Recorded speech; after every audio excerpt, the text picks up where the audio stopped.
بدأت مشروعي في توثيق الأكلات المصرية من أكتر من 6 سنين.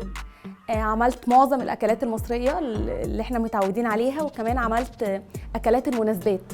احنا عارفين ان المناسبات عندنا كلها مرتبطة بالأكل، فكل المناسبات تقريبا عملت الأكلات بتاعتها بطقوسها، بكل الحاجات الحلوة اللي بتعمل معاها يعني.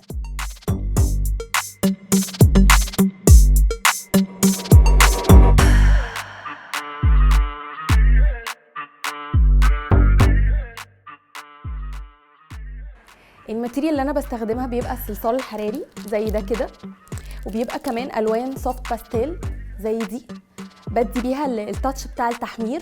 في كمان الصلصال السائل ده اللي بعمل بيه الصوص، اي حاجه فيها صلصه او حاجه سايله بتتعمل بالليكويد كلاي ده.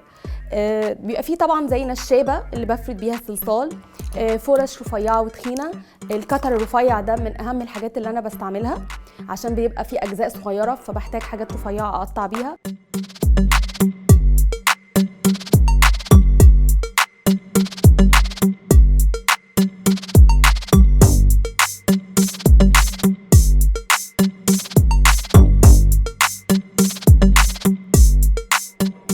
طموحاتي ان انا نفسي اعمل اول متحف للمنمنمات في الاكل المصري من نوعه في مصر والوطن العربي كله.